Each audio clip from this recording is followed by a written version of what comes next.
What's up, guys, and welcome back to my channel. Joe Rogan has issued a serious warning to Jake Paul following his latest high-profile boxing match. This past weekend, fans were treated to a massive showdown between Jake Paul and Anthony Joshua, a fight that pulled in staggering numbers. According to Netflix, the bout was watched live by 33 million people, a figure that shocked many across the combat sports world. To put that into perspective, the Canelo versus Crawford fight reportedly reached around 41.4 million views, showing just how close Jake Paul's event came to matching one of boxing's biggest traditional matchups. After the fight, Joe Rogan addressed Jake Paul's future and overall well-being on a recent episode of his podcast, where he was joined by Tom Segura. Rogan made it clear that while the money, attention, and success might be appealing, staying in boxing for too long comes with a serious cost. He stressed that the price fighters pay is often far greater than people realize, and in his opinion, it simply is not worth it in the long run. Rogan explained that the damage taken in boxing doesn't just disappear once a career ends. He warned that repeated trauma can lead to deep depression, severe brain imbalance, and long-term mental health struggles. According to Rogan, these issues often open the door to addiction and impulsive behavior, something he has seen happen to many fighters after they retire. He pointed out that gambling addiction, alcoholism, and other destructive habits are far too common among athletes who spent years absorbing punishment. He also used a vivid analogy to describe brain damage, comparing it to a punch card that every fighter carries for life. In his view, there is a limited number of hard shots a person can take before the damage becomes permanent. Rogan specifically referenced the punch Jake took from Anthony Joshua, suggesting it was equivalent to several concussions at once. He emphasized that when someone breaks your jaw in multiple places, there is also serious trauma happening inside the head. Overall, Rogan's message was clear and urgent. He believes Jake Paul has already taken significant damage, and continuing down this path could have long-lasting consequences that no amount of fame or money can truly fix.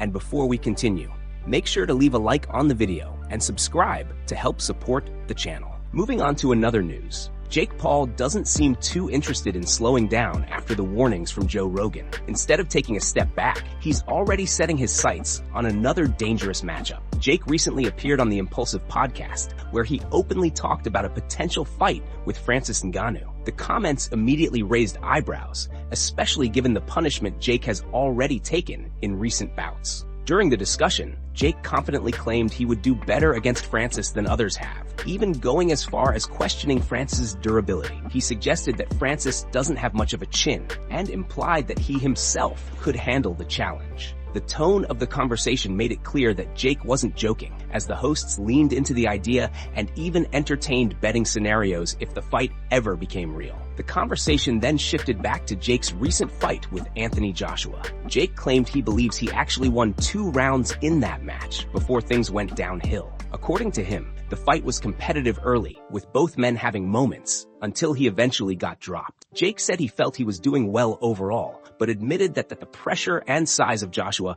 played a big role as the fight went on. He explained that his cardio and mental state were tested in a way he hadn't experienced before. Sparring with bigger fighters, combined with the intensity of the moment and the smaller gloves, made Joshua's power feel far more impactful. Jake said the experience taught him a lot and gave him valuable lessons moving forward. When asked if Joshua's power surprised him, Jake said it didn't shock him overall, but he admitted his jaw certainly felt the impact. Despite the setback, Jake seemed upbeat, treating the loss as a learning experience rather than a deterrent, and clearly showing no signs of backing away from dangerous matchups anytime soon. Moving on to another news, Ben Askren recently expressed his disappointment with Khamzat for his performance. After what many saw as a dominant showing by Khamzat against Derrick Lewis, Askren felt the fight could have been much more exciting. In a recent interview with Helen Ye at the Real American Freestyle event, Askren shared his thoughts on Khamzat's approach. From his perspective, Khamzat played it too safe, and he wasn't impressed with how cautious he was in the octagon. Askren acknowledged that Khamzat looked great against Duplessis,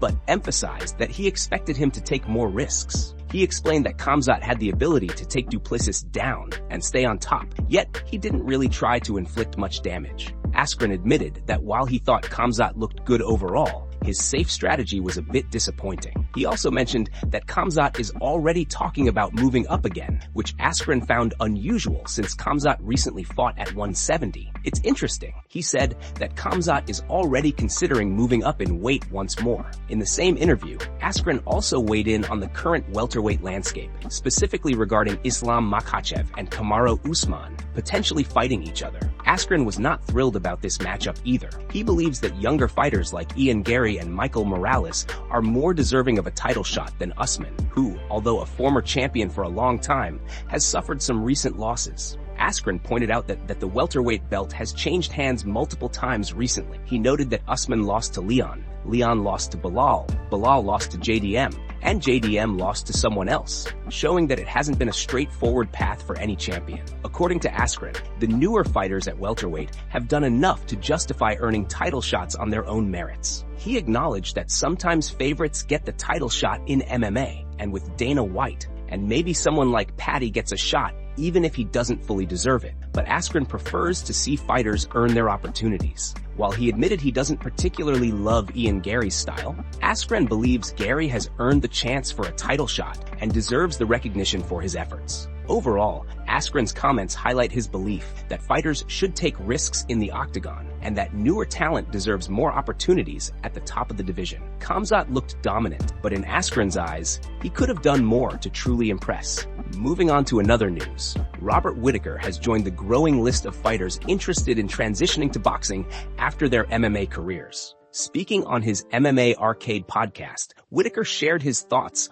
on the recent Jake Paul versus Anthony Joshua fight and revealed that he would be open to stepping into the boxing ring for potential super fights in the future. Whittaker said he thought the fight looked good for Jake, showing that he has some level of boxing skill and proving that he can hold his own in the ring. He noted that the fight turned into a bit of a brawl toward the end, acknowledging that Jake hasn't had much experience, but still walked away with a massive payday. Whittaker joked that he would fight Joshua for $90 million, or even much less, showing his interest in the challenge itself rather than just the money. When asked if he would seriously consider boxing after his UFC career, Whittaker confirmed that it definitely interests him. He said the idea of moving straight into high-profile fights without going through the traditional boxing circuit is appealing. Whittaker described the type of fights UFC fighters have been stepping into in boxing as exciting opportunities that are financially rewarding and could also keep him in top shape. He emphasized that boxing represents a different aspect of combat sports that he enjoys,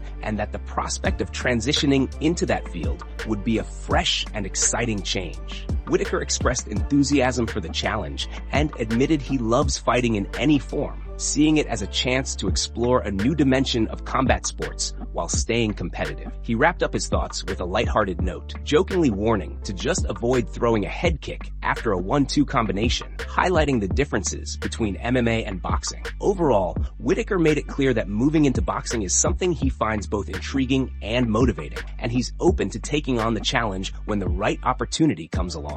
Moving on to another news, Derrick Lewis has revealed that a massive potential fight quietly fell apart behind the scenes. Many fans might not even know that Derrick Lewis has his own podcast, but a few weeks ago he launched a new show called The Beast and the Cowboy. On a recent episode, Lewis opened up about matchmaking discussions with the UFC and explained how things didn't go as planned for his next appearance at UFC 324. According to Lewis, the UFC initially told him to sit tight because something big was coming. He said they kept reassuring him that he was going to like the matchup and that it was going to be a major fight, possibly tied to the start of the Paramount deal in January. Lewis explained that he waited patiently, but nothing materialized for a while, despite being told repeatedly that a huge opponent was lined up. Eventually, Lewis was informed that the UFC wanted to match him up with the reigning Glory heavyweight champion, Rico Verhoeven. Lewis described Verhoeven as a massive heavyweight, standing around 6'5" and weighing close to 265 pounds. He also acknowledged that Verhoeven is the longest reigning champion in Glory heavyweight history, with 13 consecutive title defenses,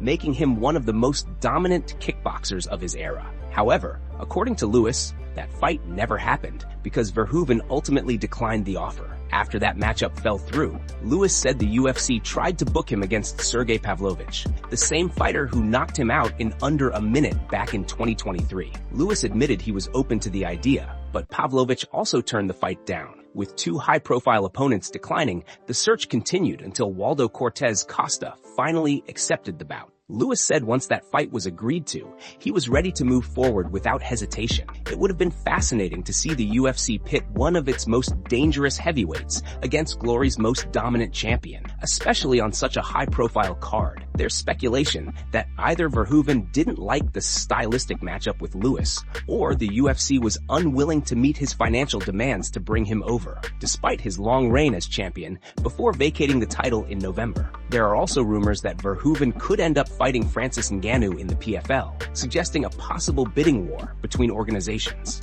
Regardless of how it played out, Lewis is now locked in and set to compete on January 24th at UFC 324, ready to do what he does best and put on a show for the fans. Moving on to another news, Dana White is officially scheduled to testify in court as part of a brand new UFC-related lawsuit. Earlier this year in May, former UFC fighter Misha Sarunov filed another antitrust lawsuit against the UFC. This time, the legal challenge focuses on specific language in UFC contracts related to arbitration rules and class action waivers that are still in use today. Sarunov's lawsuit is seeking financial damages, along with a court order that would invalidate the arbitration and class action waiver clauses currently included in UFC contracts. On top of that, the lawsuit also aims to prevent the UFC from using these clauses in any future fighter agreements. At the center of the dispute is how these contract provisions restrict fighters from taking their cases to court or joining together in group lawsuits. For those unfamiliar, an arbitration clause with a class action waiver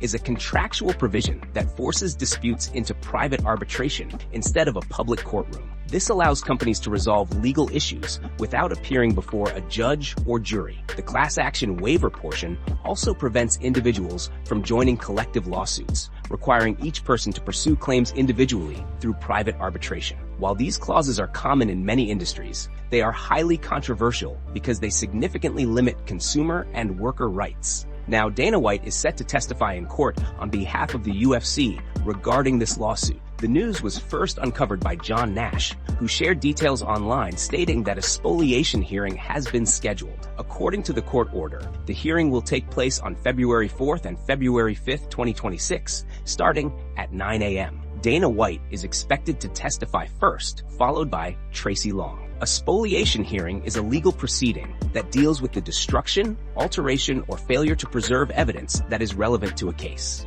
In simple terms, the court examines whether important evidence was improperly handled or lost. The individual or party responsible for that loss is referred to as the spoliator. If the court determines that evidence was destroyed or withheld, it can severely impact the ability of the other side to present their case. When a spoliation claim is raised, the requesting party asks the judge to impose sanctions. These sanctions are penalties that can range in severity depending on intent. They may include monetary fines, legal penalties, or adverse jury instructions. An adverse jury instruction allows jurors to assume that the missing evidence would have harmed the party responsible for failing to preserve it. In more extreme situations, defenses can be struck entirely, or the case itself could even be dismissed. At this stage, it remains unclear which party is being accused of spoliation or what evidence is at the center of the dispute. However, with Dana White set to testify, this case could carry major implications for the UFC and its contract structure. As February 4th and 5 approach,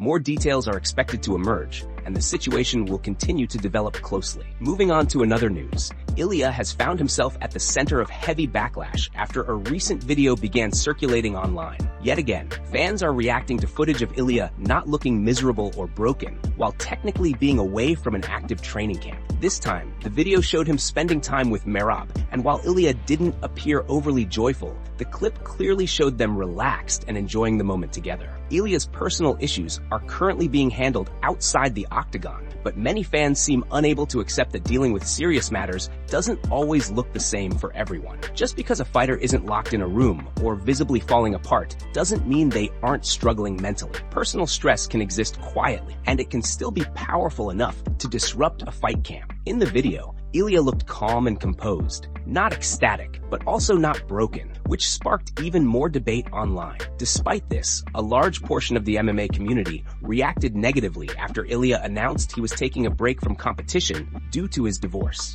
Fans were quick to point out that he was still appearing in public, training lightly, and socializing, which led to accusations that his time off was an excuse to avoid a fight with Arman. Social media comments flooded in almost immediately, with some fans claiming that wearing custom gear and appearing active meant he should be defending his belt. Others argued that if Ilia can spar, do interviews, and enjoy life, then he should be able to compete. Some fans mocked the situation, saying they expected him to be completely absent from public view if his issues were truly serious. There were even comments suggesting his family problems were being used to dodge difficult matchups, which only fueled the outrage further. On the other side of the debate, plenty of fans pushed back against the criticism. Supporters defended Ilia, saying he deserves privacy and time to focus on his family without being judged for every appearance. They pointed out that emotional struggles don't have a fixed look and that healing doesn't require isolation. Some reminded critics that Ilia has plenty of time to discuss Arman and future opponents